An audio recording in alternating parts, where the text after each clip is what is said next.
haberme llamado para colaborar en este primer encuentro científico, ¿no?, que se realiza precisamente en mi tierra, junto con tan grandes profesionales e investigadores como hemos estado viendo estos días, y precisamente en un entorno maravilloso. Disculpad que no pueda estar con vosotros presencialmente, pero ahora mismo estoy en Portugal con una estancia de investigación, precisamente llevando a cabo un estudio en el género Aedes, y a través de un programa de la Unión Europea que financia, pues, de AIMCOS, ¿no?, que financia, pues, investigaciones en jóvenes investigadores. Pero bueno, intentaré estar en otro momento allí con vosotros y visitar el centro, que me han dicho que es espectacular. Y así que si alguien de internet nos escucha, bueno, animarle a que vaya a verlo, porque es de visita obligada. Bueno, sin más dilación voy a comenzar la presentación.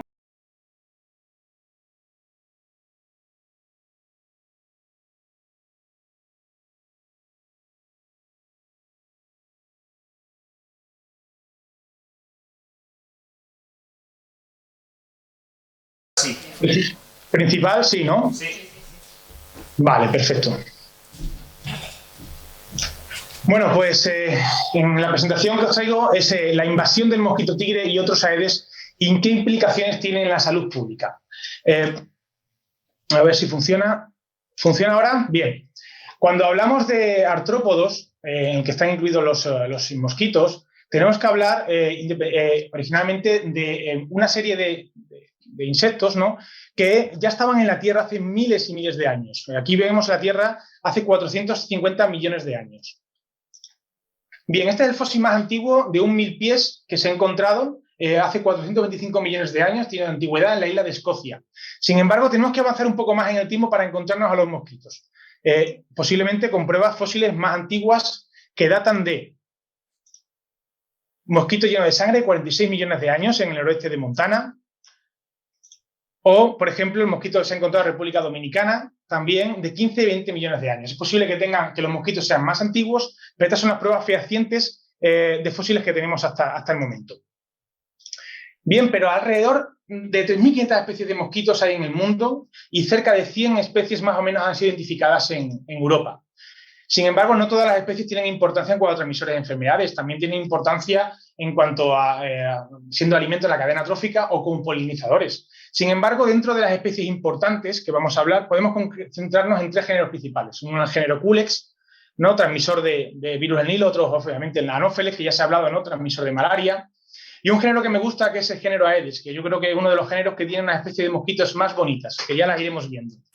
Bien, pues dentro de este grupo están los Aedes invasores. Pero, ¿qué es una especie invasora? Bueno, pues según la ley de 2007, se define que aquella que se introduce o se establece en un ecosistema o hábitat natural o seminatural y que es un agente de cambio y amenaza para la diversidad biológica nativa, ya sea por su comportamiento invasor o por el riesgo de contaminación genética.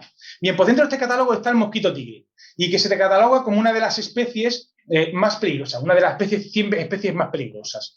Pero ¿por qué los Aedes invasores son tan peligrosos? Bueno, por su capacidad de adaptarse y prosperar en entornos urbanos o semiurbanos de todo el mundo. Y también por la capacidad de transmitir enfermedades exóticas cuando sus agentes patógenos son introducidos, por ejemplo, en una región. Estamos hablando de virus, bacterias o parásitos, ¿no?, que llevan a cabo en el momento en el que ingieren sangre de un hospedador, ¿no?, la necesidad de las hembras de ingerir sangre para la maduración de los huevos.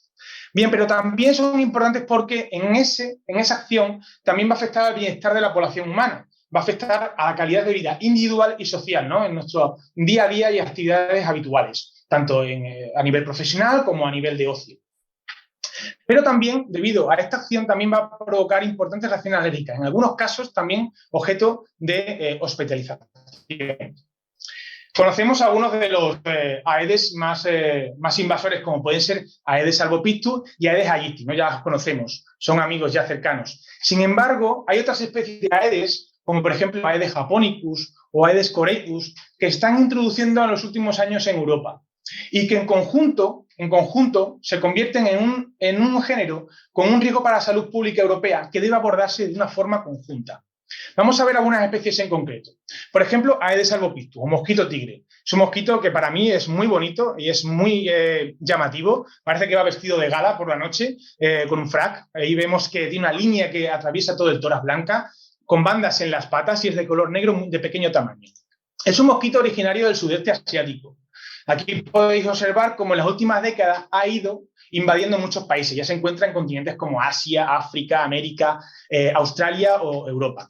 Precisamente en Europa llegó en 1979, entrando por Albania. Y al principio fue poco a poco invadiendo, ¿no? Pues Italia y poco a poco la costa mediterránea, como se puede ir observando por allí.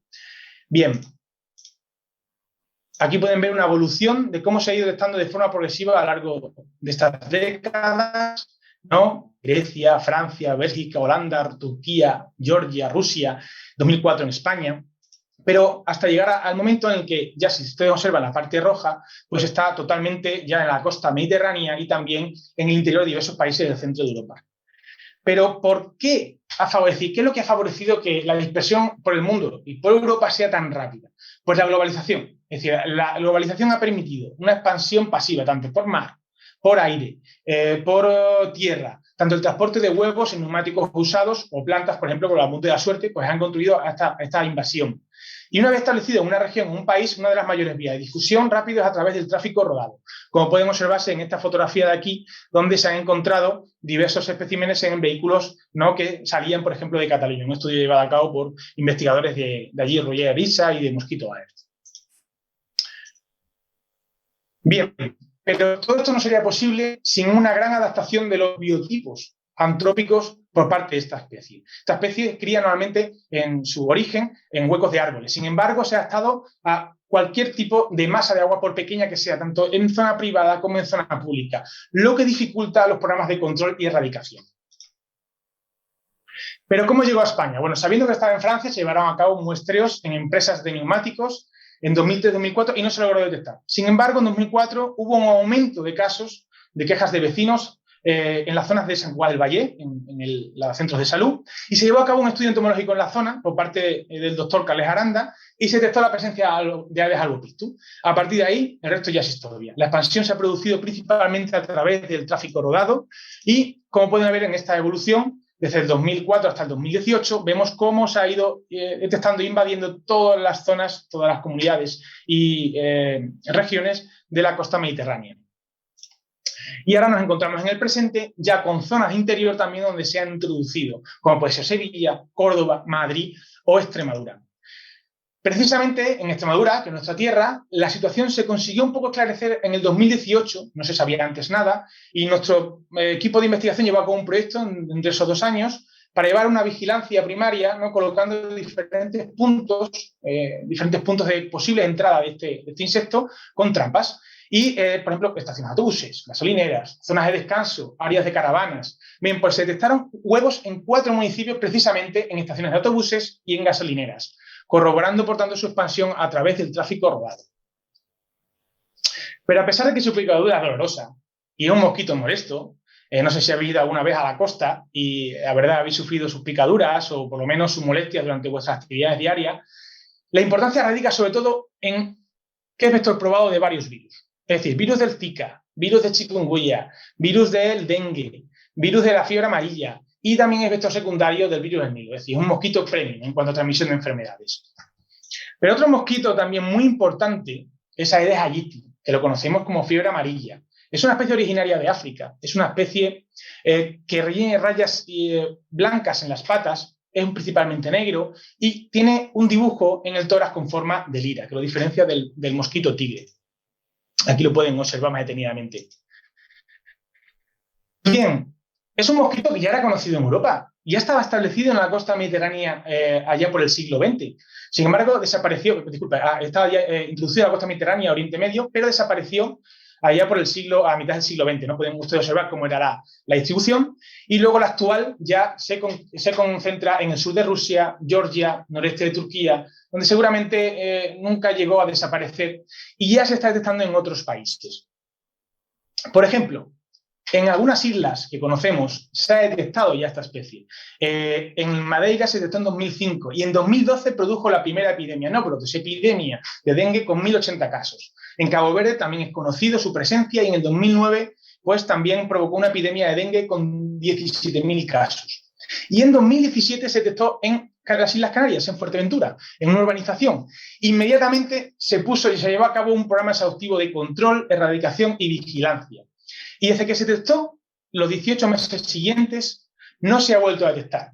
Y se confirma la exitosa erradicación de este mosquito. Y decimos 18 meses porque más o menos en base al tiempo de supervivencia de los huevos a la desecación de esta especie.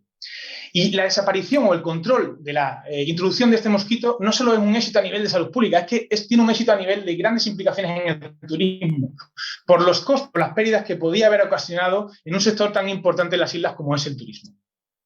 Pero como hemos dicho, es un viejo conocido de nuestro país.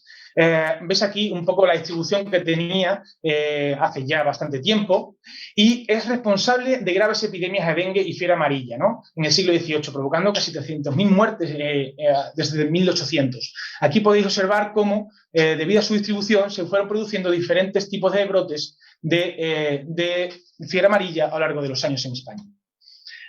Y esta especie también es muy importante en cuanto a su aspecto sanitario. Se le considera el principal vector probado de virus del Zika, virus chikungunya, virus del dengue y virus de la fiebre amarilla, aunque también se cree que es capaz de transmitir el virus del Nilo occidental, ese virus que está ahora de actualidad.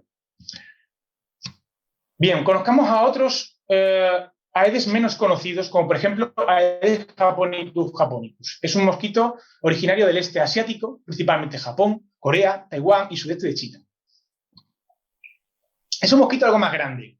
Tiene varias líneas en el tórax formadas por escamas doradas. Es verdad, es un tórax también muy bonito. Y tiene ausencia de una mancha blanca en el último segmento de la tercera pata que nos va a ayudar a su diferenciación con respecto a otra especie que voy a hablar más adelante. En los últimos años, la actividad humana ha favorecido su expansión a través del comercio internacional de neumáticos usados, que ya lo habíamos hablado antes, colonizando gran parte de Norteamérica y de Europa. En Europa ya está colonizando centro de Europa. Aquí vemos la evolución desde 2017, 2018 y en la actualidad. ¿No? En la actualidad, desde que alcanzó el continente en el 2000, cuando fue localizada en Normandía, ya a partir de ahí ha ido colonizando Bélgica, a Croacia, Austria, España, Francia, Hungría, Italia, Países Bajos, Rusia, Suiza. Es decir, un número elevado de países a tener en cuenta. ¿Qué ha pasado en España con esta especie? Bueno, pues que en el 2018 se detectó, pero se detectó a través de la colaboración ciudadana que se produjo a través de una aplicación que se llama Mosquito Alert, que hablaremos después, y cuyo un ciudadano envió una fotografía compatible con Aedes japonicus. Inmediatamente hubo un grupo en julio que se puso a hacer una misión de rastreo en el terreno y confirmó la presencia de este mosquito en esta localización que había indicado el ciudadano, precisamente en estas bañeras, y también en otras áreas cercanas, lo que pues sugiere que puede estar establecido más o menos hace bastante tiempo. Estudios posteriores, luego de campo, entomológicos, pues han detectado también otras comunidades como Cantabria o País Vasco. Es decir, el área conocida como España Verde, lo que sugiere que es el hábitat principal de Aedes japonicus y que no se descarta que pueda estar en Galicia o que en breve tiempo pueda invadir también Galicia. No tiene tanta importancia sanitaria como el mosquito tigre o el mosquito de fiebre amarilla. Sin embargo, el virus que transmite de forma más eficiente es el virus del Nilo occidental, ¿vale? El virus del dengue, el virus de la Crohn o el virus de la encefalitis japonesa también se ha visto en laboratorios que es capaz de infectarse.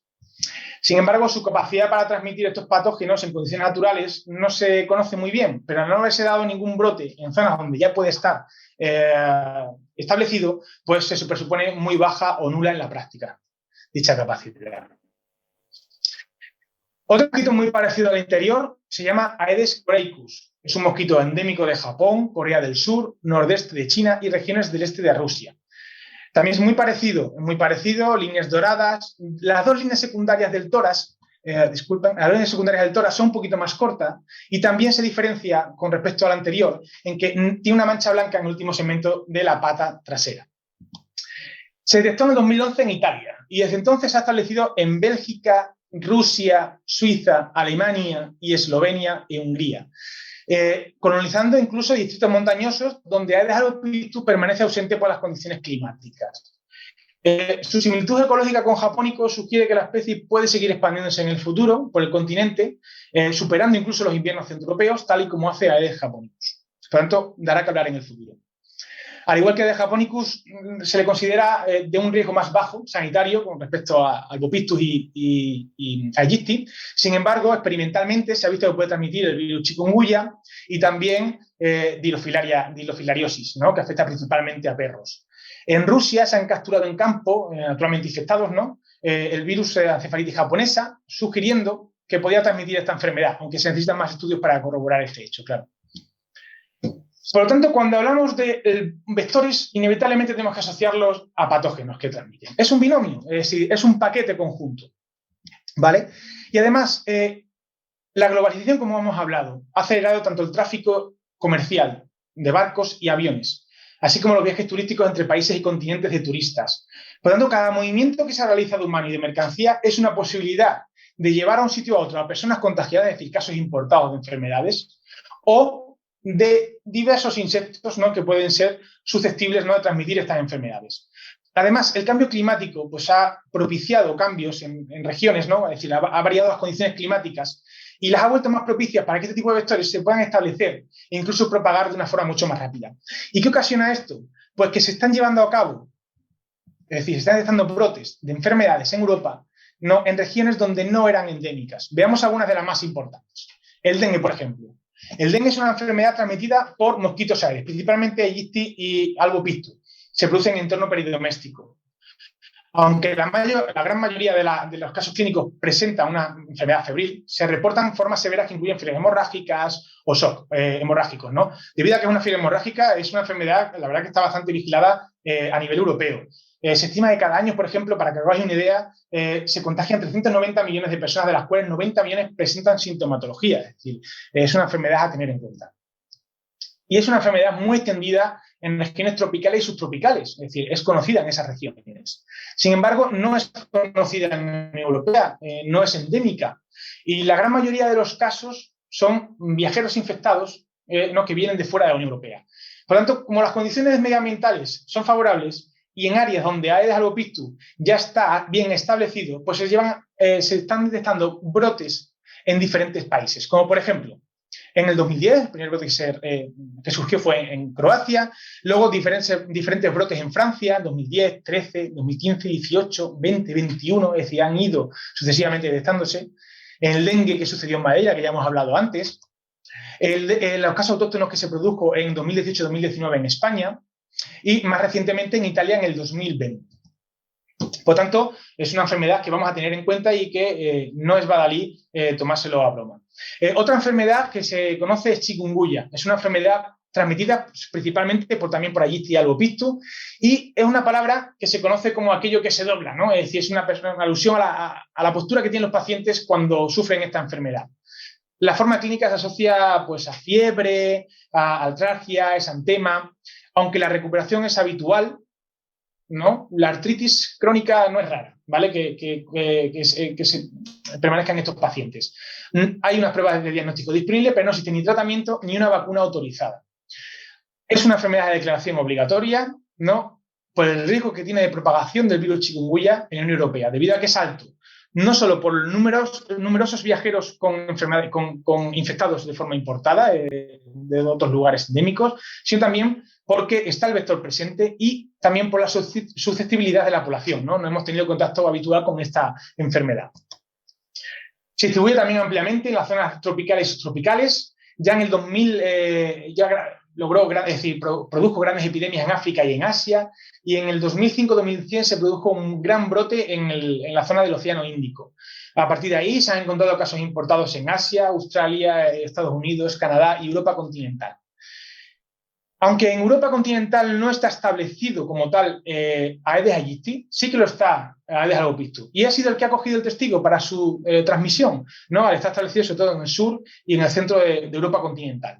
Y en el 2007 ya se produjo un brote de infecciones autóctonas por este virus en Italia en el 2007, 2014 y 2017 también.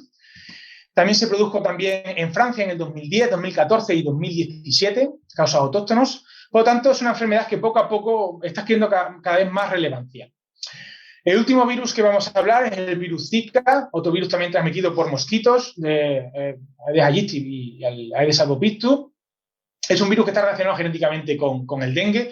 No hay tratamiento disponible y se ha estimado que el 80% de los adultos infectados son asintomáticos. No presentan ninguna sintomatología, pero el riesgo de infección mayor es en las mujeres embarazadas y lo que puede producir en los recién nacidos, que es la microcefalia.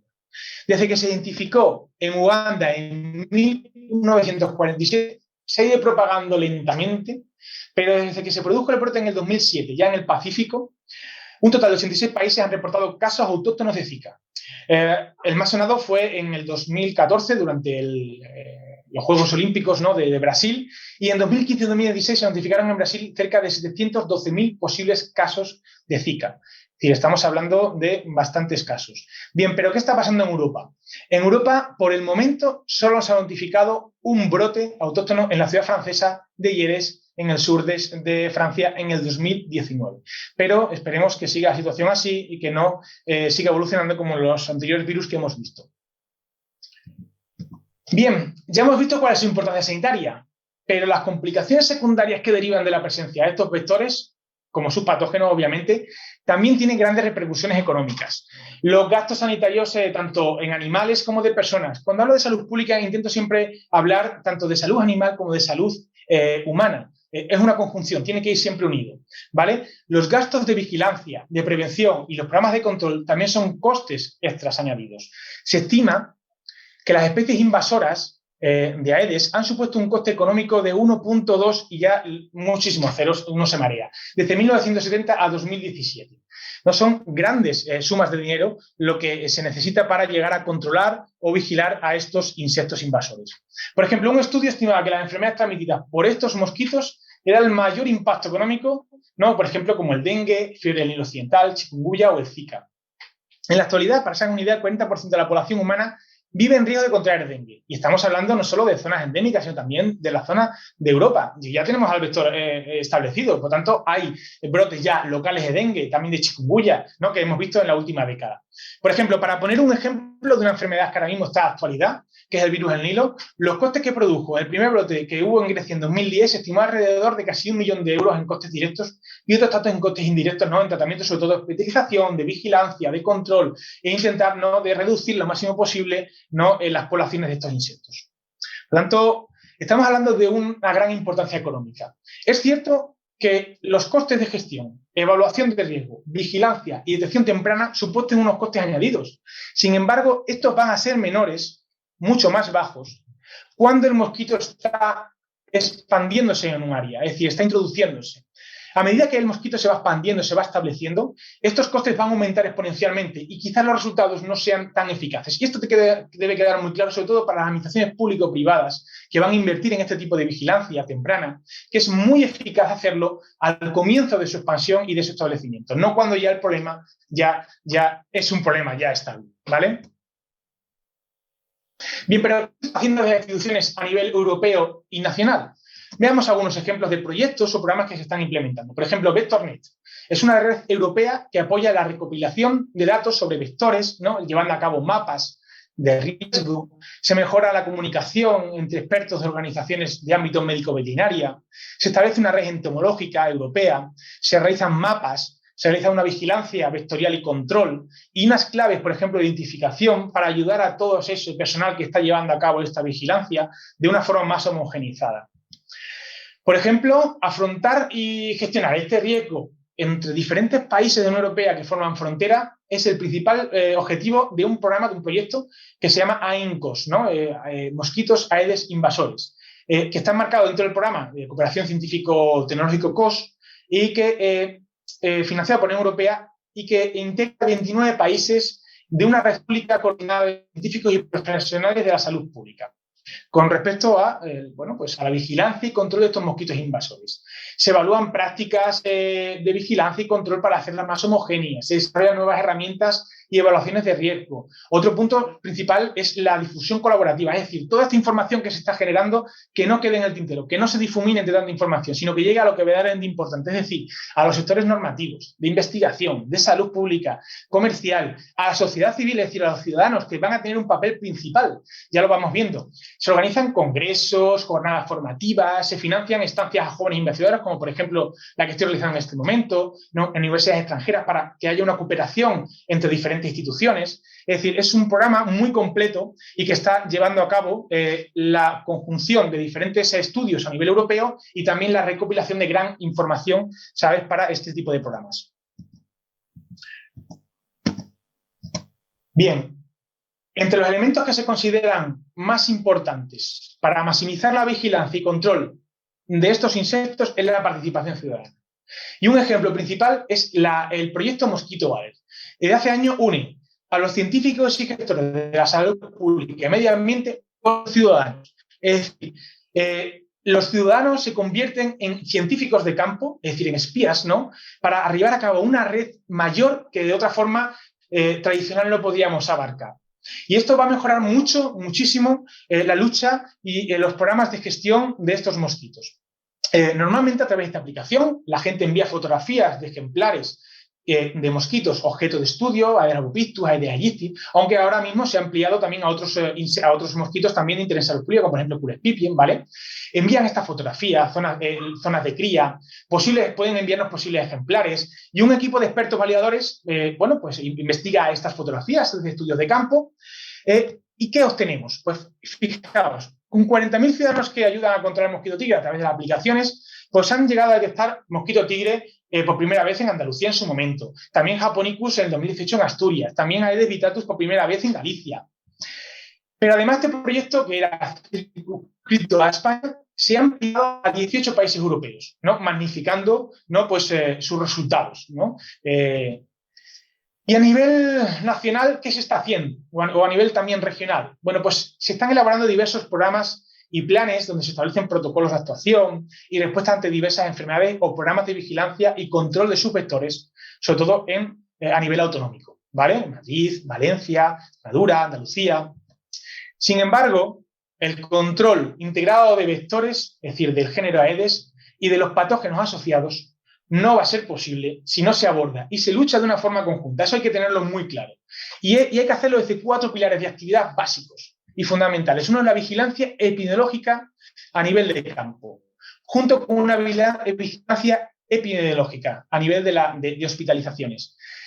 Un control vectorial, una concienciación ciudadana, ya lo hemos visto, la colaboración ciudadana es muy importante.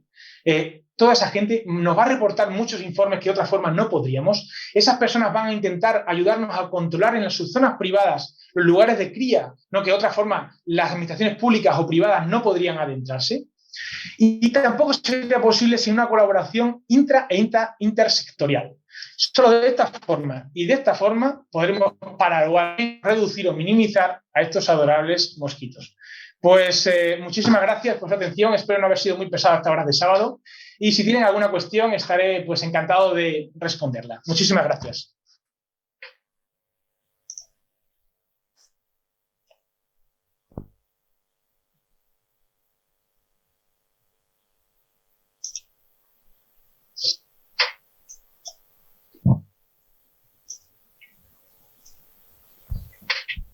Sí, hola, buenos días.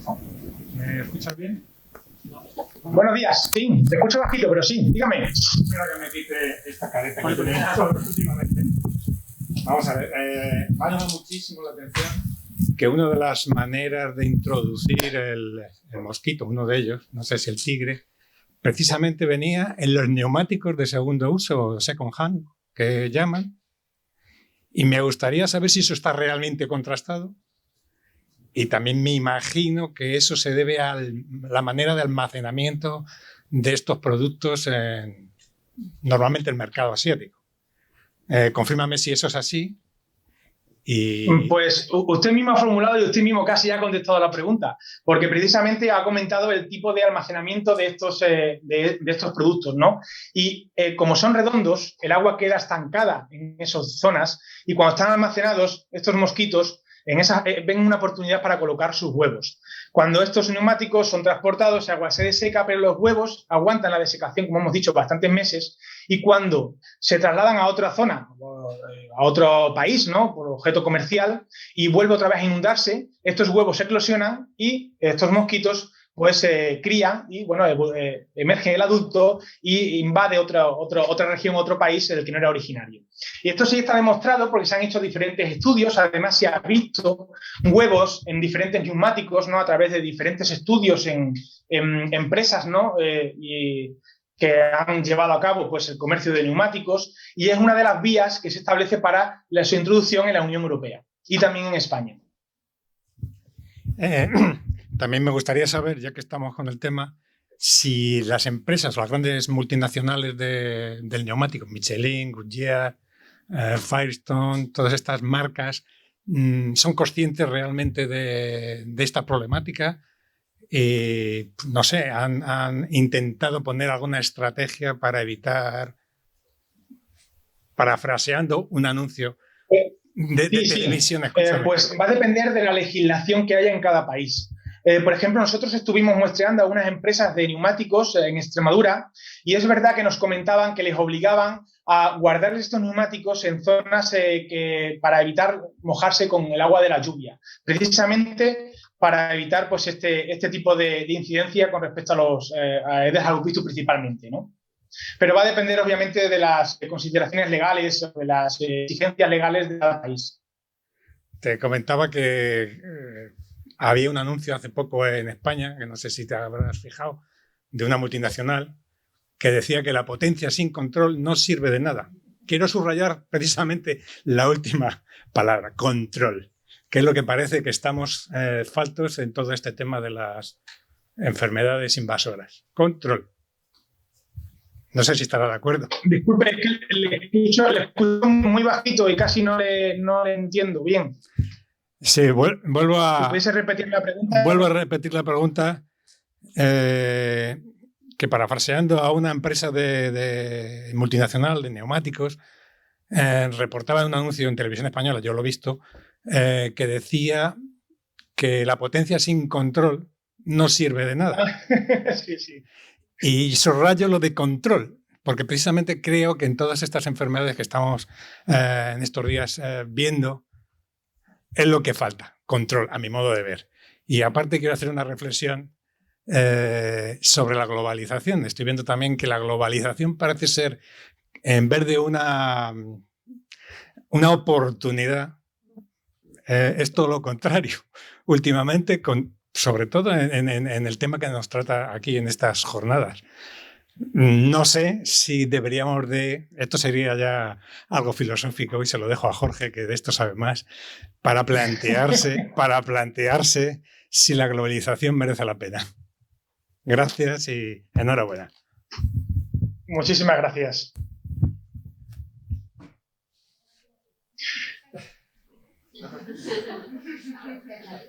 Claro. Bueno, sí, perdona. Es cierto que la potencia sin control no sirve de nada, pero también es el momento en el que se produce ese control. Y es cierto que en diversos países, bueno, hablando un poco de España, que lo tenemos más cercano, las administraciones muchas veces les cuesta mucho realizar acciones o protocolos preventivos y normalmente siempre intentan poner el parche cuando ya está la herida hecha. Lo estamos viendo pues, en muchos momentos de enfermedades de brotes que están sucediendo. Se está expandiendo el mosquito tigre en áreas donde no estaba y, sin embargo, no se están haciendo vigilancias tempranas. Nosotros hemos tenido que dejar la vigilancia como la teníamos planteada porque no obtenemos financiación. Por lo tanto, instamos o hacemos una llamada de reflexión a administraciones, tanto públicas como privadas, para que realicen de forma temprana esta vigilancia y control precisamente pues, para evitar problemas mayores. Y es cierto que la globalización nos ha traído muchas ventajas, ¿no? Pero también todo lo que trae ventajas puede llevar asociado también desventajas, como en este caso la transmisión de enfermedades. Un pasajero puede estar en Australia y en menos de un día y medio puede estar en España infectado de una enfermedad y, por tanto, importar una enfermedad que no era endémica de nuestra región, y si está el vector establecido, pues ahí tenemos ya un problema como los brotes que están sucediendo en esta última década. Y es una reflexión a tener en cuenta y quizás filosófica que no sé si tendrá una respuesta correcta por parte de los diferentes actores implicados en la lucha contra estos vectores y los patógenos que transmiten.